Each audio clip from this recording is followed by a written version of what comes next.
everybody. Thank you for putting down Among Us for 30 minutes to go through and watch this video. So yesterday we talked about the 30 Years' War. We did the guided notes, and then I also walked you through that Tom Ritchie PowerPoint that was pretty much me just going through and narrating it because there wasn't a ton of specific information. So I just wanted to recap it real quick here before we start today's notes. So the 30 Years' War breaks out in 1618, again in the Holy Roman Empire, specifically in Bohemia, because the Peace of Augsburg that is going to end the Wars of Reformation back in 1555 is going to fail. Hopefully, you remember that agreement allowed princes and kings to choose between either Lutheranism or Catholicism in the Holy Roman Empire. So it allowed some religious freedom or religious pluralism. So what's going to happen is Ferdinand II, who is now in 1618, 1619, becomes Holy Roman Emperor. He is a devout Catholic, the same way Charles V was before him. So he's going to have that same goal as Charles V and Philip II, and he is going to try to reunite Europe again to Catholicism, especially the Holy Roman Empire. So if you haven't noticed, for the past 100 years, it's been this repetitive cycle of that happening over and over again, and every time it's been successful. So that is the major cause of the war, is the failure of the Peace of Augsburg, Ferdinand II rescinding the rights of people in Bohemia for religious freedom. And one of the first events of the war, so another cause of it, is the defenestration of Prague. Again, defenestrate means to throw something out a window. In Prague, upset Protestants marched to Ferdinand II's government building. He wasn't there, but his officials were, and they were devout Catholic. And when they heard the news that they were going to force everybody to be Catholic again, they literally picked up three of their officials and threw them out the window. So the first phase of the wars is the Bohemian phase, because that happens and starts in Bohemia. The Danes, who are a northern European country who are Lutheran, join the side. The first two phases, Ferdinand II and with the might of Spain and Italy and Austria and the Habsburgs, they dominate. So they really do a good job of defeating the Protestants. But phase 3 is the Sweden phase, and remember, hopefully you remember the king's name from Sweden. I'm not going to tell you what it is because I want you to think back in your head and see if you can remember it. And if not, go back and look. Sweden is going to join the war because they're Lutheran and they want to continue to fight on the side of the Protestants. The king is going to die in battle, and Sweden is going to kind of, retreat back. But they're going to help the Protestants get a much-needed victory and starts to turn the tide of the war. And then the French join the Protestant side, which might be confusing because France is a mostly Catholic country with a Catholic king, but they're joining for political reasons, not religious reasons. Their goal is to keep the Holy Roman Empire weak and divided, because that has been the goal of France since France was a thing, all the way through World War II. They wanted the German area to be weak and divided so that the French would be much more powerful. The 30 Years' War is going to end with the Peace of Westphalia in 1648. It pretty much is the same agreement as the Peace of Augsburg, except now Calvinism is added to it too. This is going to be the last major war of religion. Going forward, wars are going to be fought about balance of power or stopping one country from getting too powerful. The German area is going to be devastated from war, famine, disease, and remain very, very divided. But France, Britain, and the Netherlands, these Protestant areas, are going to start their golden ages, or you could say they're going to start rising in as powers. And remember, France is Catholic. Britain, during this time, would have the active supremacy by Elizabeth I. So they were Anglican, which is still mostly Catholic, but remember, technically Protestant because they broke away from the Catholic Church and Pope. And the Netherlands, who in 1648 are finally going to be recognized as independent at the end of the 30 Years' War. And remember, they had that long 80-year revolt. They're going to finally become independent from Spain and have a very religious, tolerant place. So this is a little bit of new information. We haven't talked too much about Louis XIII, and he's not super important because the whole time he ruled, he's king from 1610 to 1643. So you can see for most of the 30 Years' War, the country's really going to be ruled by his Cardinal Richelieu as his royal minister. So a little bit about Richelieu. In 1620, he's going to rule. That's what the R means next to his name. For about 20 years during the height of the 30 Years' War.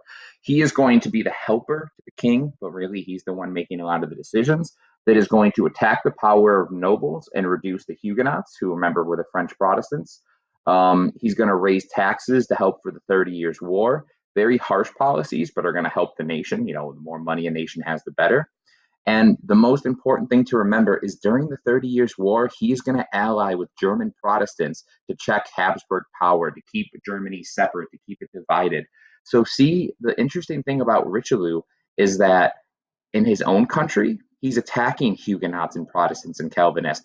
But yet, outside of France, he is literally fighting on the side of the Protestants because politics are more important to him than religion. He realizes that he needs the Protestants to win, so the Holy Roman Empire stays divided, so the Habsburgs don't gain more power over that area, so France is more secure. Cardinal Mazarin is going to take over after him. Remember when we talked about the Fronde Rebellion, which is going to be the nobles like revolting back against the king? He's going to be the one that suppresses that. And we'll talk more about Cardinal Mazarin and Louis XIV later on. But I just wanted to go back and explain, you know, a little bit more of the 30 Years' War and why France and this Cardinal Richelieu guy, who is super important, is going to help Protestants, even though he's a Catholic. So that's going to bring us to today's folder. And now we're going to focus on England. So new political elites, the monarchs, which hopefully you know, kings, versus gentry. And the gentry are going to be this new class of people that have been made wealthy off of trade and commercialization and, you know, the type of capitalist society that is just starting to develop in some places in Europe. Okay, so as I pull up this next PowerPoint, this is going to be where your guided notes start. So as I said, new political elites, the gentry. So with companies, banks, and commercial agriculture, economics is going to completely change in Europe, even spawning a new class of people in England and the Netherlands, especially called the gentry. The gentry in England are a group of self-made people who became rich and powerful from commercialization or trade. The problem was this new group of people, despite now having all of this money, had almost no political power. So because they were self-made, you know, they weren't nobles, they didn't have any, you know, hereditary rights that they inherited when they were born.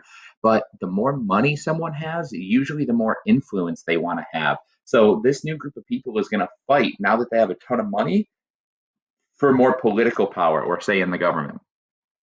Most governments were run by hereditary nobles and kings, as we just said, ones who had inherited and not necessarily earned their power or riches. Over the course of the 17th, 18th, and 19th centuries, the gentry in England would fight with voting and with violence for more political power. So this is going to result in an English civil war. Hopefully, you know a civil war is a war within a country between this new class of people and the monarchs that are trying to hold on to their power. So one of the best examples is the new self-made class was the English Civil War in 1642. So hopefully you know that this is happening towards the end of the 30 Years' War. England is giving aid to the Protestants because they're a Protestant country, but know for the most part that England stayed out of it. So again, they're going to finance and help the Protestants during the 30 Years' War, but they're not going to be directly involved very much themselves. So in England in 1642, the monarch did not have as much authority as kings of Spain or France because there was a parliament that they shared some power with. If you remember learning about like the Magna Carta and those type of things from Global 9 that limited the power of king all the way back in, and I think that was the 13th century, if I'm remembering correctly. While they had to be called in by the king and could be dismissed by the king, parliament we're talking about, the parliament played an important role in raising funds. While most monarchs tried to call no parliament and control the government alone, Charles I's war versus Scotland and personal spending forced him to call parliament for money. So in England, it's not fully centralized because there's a lot of power that remains with parliament and these nobles. And because the king doesn't have power over taxes, if he needs money, it's not like in just Spain where, you know, Philip II has all taxes go directly to him. If If Charles the First of England wants money, he needs to call Parliament in, even though he really doesn't want to. So in 1642, Charles the First is going to call upon Parliament for taxes, funds. The House of Commons, which is the English Parliament, so if you see House of Commons, just realize it's like our Congress, took the opportunity to pass laws that made themselves a permanent entity. So he calls them in because he needs money. While they're there, they decide to get together and go, okay, cool, but we're making ourselves a permanent entity. We're not leaving. You can't dismiss us anymore. And that's a direct challenge to the king's power, and he's not going to like that. So when Parliament and Charles began to dispute over their role, Charles the First, wanting to keep power himself, basically just said, you know what, I don't need you, goodbye. Anyone who disagrees, you're going to get arrested. But this was a mistake. As most of the people here arrested were gentry, most of them were also Puritan. So remember, they are Puritans were named for Protestants living in England, not Anglican, because they didn't believe the Anglican Church went far enough. The Puritans took this not only as attack on their political power, but also attack on their religious beliefs. Because remember, just if when you go across the English Channel to the mainland of Europe, there's a war going on right now between Protestants and Catholics. So it's real easy to see why, okay, you have a king that is attacking people that are mostly Puritan. How, yes, it's political in nature, but they also take it as religious persecution as well. As a result, under the leadership of Oliver Cromwell, a civil war broke out between the gentry and the king. Oliver Cromwell was the leader of the gentry, Charles the First is the king. Unfortunately, the economic and military power of the new gentry class, led mostly by Puritans, was too much for Charles to handle, and he is going to be defeated and eventually executed. He's going to have his head chopped off in this big public event. So in England, they're killing their kings, while in Spain and France, those kings are taking more power for themselves. So the impact of this civil war, while Oliver Cromwell was successful and leading the gentry to victory, he's going to be worse than any previous English king. So he's trying to overthrow a king because he sees him as tyrannical, and then this guy is going to rule as a dictator. So you can see how so much of history and the things we talk about are so hypocritical of each other. He's going to ban all hereditary nobles from parliament. So it's only going to be gentry, self made people. He's going to abolish the monarchy, and he's going to use military force to make new unfair laws until his death in 1658. So he is not going to call himself a king. He's going to call himself protector of the realm, which is just, come on, guy. And he's going to be a brutal dictator after just fighting and beheading the king. While Charles the First son, Charles the Second, eventually took over again, many of the changes brought to Parliament remained. So Charles the First has a son, Charles the Second, who is eventually going to become king after Oliver Cromwell.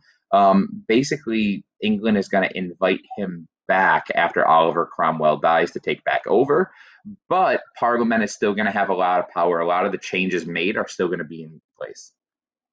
Parliament was now a permanent part of the government and also was now required to approve all new taxes and funding for the king.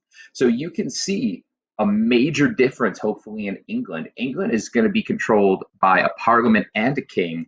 So the parliament is going to be there to check the king's power, unlike what's going on in other countries, especially Spain and France. Additionally, this was the first step in a long political struggle between the gentry and the king. So outside of England, other states dealt with this new self-made class of people as well. In the Netherlands, a state without a monarchy, merchants and bankers quickly gained political power. The Netherlands were an oligarchy, which is basically a small group of people, usually wealthy, usually elite, make the decisions. As it says right there. In Spain, however, where nobles and kings held all the power, a new group called Hegreos would earn power in a different way. So Hegreos were a noble that won the favor of the King of Spain for their economic or militaristic ability. Again, this is not a traditional noble because usually all you need to become a noble is to be born into a noble family. In Spain, this is making the person work for it and be rewarded for their actions rather than just from birth. Unlike the gentry in England, these new nobles in Spain were more loyal to the king, usually serving as officers of army or in charge of taxes. Remember, in England, the gentry were, fighting back and forth with the king for power. The reason this group of people in Spain were loyal to the king was because the king was the one putting them in these positions. If you were to hire someone for this great job, you're not going to be against them. You're going to go along with them and be thankful for them for putting you in that position. There's also a group of people called nobles of the robe in France. Don't they look pretty? The nobles whose nobility was acquired by serving in the bureaucracy or had purchased them, passed down by hereditary, made up the second state of France, and had political power and special treatment, such as not paying taxes. So they're called the second estate in France. You don't need to know too much about this right now, but look how fancy they are. They think they're better than everybody else, like very wealthy, have a lot of power, but we're going to talk about this group a lot more specifically when we get to the French Revolution in the later 1700s. So one of the questions I'm anticipating that you have, like you might understand the English Civil War, but you might be saying, "Whoa, Mr. Weaver, when we talked about England, like these are the people that I remember: Henry VII, Henry VIII, Edward the Sixth, who ruled for a short time, Mary the First, and Elizabeth the First." So hopefully you remember a little bit about each of these people. Henry the Seventh was the Star Chamber. He's going to establish the Tudor dynasty and start to centralize. Henry the Eighth is the one with the many wives, who has the active supremacy and breaks away from the Catholic Church. Edward is his son, doesn't rule for very long, and kind of turns the country more actual Protestant. But when Mary takes over, she reverts it all the way back to Catholicism. This makes a lot of people upset. She has the nickname Bloody Mary because for killing so many Protestants. She's only in charge for a short time. She's super unpopular because she has a good relationship with Philip II of Spain, because they're both Catholic, and even married him, or was going to marry him, but didn't. It was very close. They were trying to get married. I'm not sure if they ever actually did before she died. The most important Tudor was Elizabeth I, and we talked about how she reestablished her father's active supremacy, active uniformity, where everybody had to go to church on Sundays or pay a fine, and everybody had to read the same Bible. And again, she's going to reestablish the Anglican Church the same way her father Henry VIII did. So Elizabeth is going to die in 1603, which is where we're going to pick this up. So I'm going to basically walk you through, because the English Civil War started in 1642. I'm going to just tell you a little bit more of what happened before the English Civil War. Stay with me here. I believe in you. All right. So we're going to talk about James the First here. James the First is going to be the person that takes over for Elizabeth the First in England in 1603. The reason it says Six of Scotland is because he was also King of Scotland at this time, but he was the first one of England, and there was five James of Scotland at first point. But it's important you know him as James the First. He is the great grandson of Henry VII, which is why he has the access to the throne after Elizabeth I dies. So soon after he takes over, there's this thing called the Gunpowder Plot of 1605. A man with the first name Guy, so you can't trust, Guy Fawkes and his Catholic friends tried to blow up the House of Parliament, but were captured before they could do so. The reason they were doing it is they were trying to basically blow up the Anglican leader, blow up Parliament and all of the Protestants that were there, because they want to try and restore Catholicism to England. It's caught, it doesn't work. I'm pretty sure they still celebrate this day in England. Like they dress up like scarecrows of this guy and like burn him. It's really weird. So if you're interested in learning more about that, you can type that into Google. He is going to be one that comes up with one of the most widely spread Bibles, known as the King James Bible. And also during this time is in 1620, when the Pilgrims sailed out on the Mayflower to the New World. Remember, they were Puritans, or Protestant people living in England, who wanted more religious freedom. The Anglican Church wasn't Protestant enough for them because it still followed a lot of Catholic ideas. So after Elizabeth I, we have James I. Hopefully you're with me here. So when James I dies, Charles I takes over, and this is the guy we were talking about during the English Civil War. He ruled by divine right, which is the belief that God had placed the king in charge. Therefore, everyone needed to listen to him as if they were listening to God. We said he needed money for military and expensive lifestyle because, obviously Parliament had more tax collecting policies than he did. So he's going to start new taxes to try and get this money, a ship tax. Ship taxes were usually paid by coastal towns because the Navy had to pay money to protect them and keep them safe. but he's going to charge like cities and people living even on the interior of England the ship tax. So people are going to dislike that. Um, Short parliament and long parliament are just basically, meetings of parliament. Charles is going to dismiss them. They're going to come back for the long parliament. The name for the parliament is the House of Commons. And what's going to happen is the people of parliament, the parliament or the House of Commons or the gentry are called the Roundheads. Those were the ones that were led by Oliver Cromwell. And the Royalists were called Cavaliers. Those were people that were loyal to King first. The king is going to lose the civil war, tried for treason, and killed. So hopefully we understand why the people revolted against this guy, raised taxes, wouldn't give Parliament any power, and eventually they're going to go to war and fight over it. So this leads Oliver Cromwell as Lord Protector from 1653, but he only rules for a short time. He takes over and rules with this military dictatorship with a rump parliament after Pride's Purge. It's called rump parliament because basically Oliver Cromwell goes and gets rid of all nobles, all Catholics, basically anyone that is not a supporter of his and anyone who's not a Puritan. So rump parliament is just the name for the parliament after Oliver Cromwell kicks anybody out that he doesn't like. Because think about it, what is the purpose of having a check on a king if the people that are checking the king are all people that are loyal to the king? It really does nothing. So Oliver Cromwell, led the Roundheads, led the gentry against the Cavaliers, the loyalists against Charles I, just to be a cruel dictator himself. His son, it might be his brother, Richard Cromwell, that takes over, ruled for a very short time. The people are like, yeah, you're not as good as Oliver, just kind of get out of here. And he's going to advocate the throne, which brings back Charles II, which is, you guessed it, Charles I's son. This is called the restoration of the monarch. The people are going to invite him back. And in 1660, just a few years after his father heads were cut off by the people of England, he was welcomed back. He was a beloved Anglican king who restored peace and kind of normalcy to England after the Civil War. So when Charles II died in 1685, James II takes over. So remember, also the seventh of Scotland, but really James II is the one you need to know because we're talking about England, and he's James II in England. So he was Catholic, that's not me saying Catholic isn't cool. Catholics are awesome, yay Catholics. But it was not cool with the people of England because remember them, most of them were Anglican or they were Puritans, but they were not Catholic anymore because it had been 100 years or more since, the Act of Supremacy. So people are not going to trust or like James II because they thought that he was slowly trying to turn the country back Catholic. And was he? Probably. So he's going to be overthrown in something called the Glorious Revolution, where Parliament and most people are going to welcome William of Orange, who was Dutch from the Netherlands, and his wife Mary II to take the throne. The reason they asked him to is because Mary II was James II's daughter, and she was not Catholic. So they thought, hey, you and your husband can come rule us because we do not want someone that is a Catholic in charge of us.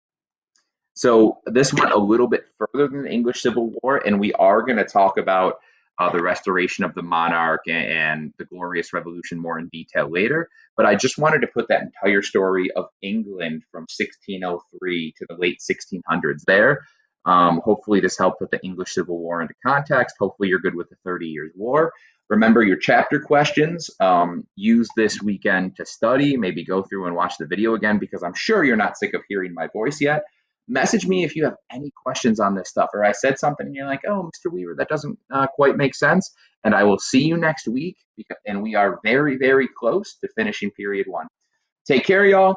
Have a great weekend. Go Bills. Please beat the Patriots. Please. All right. Goodbye, y'all.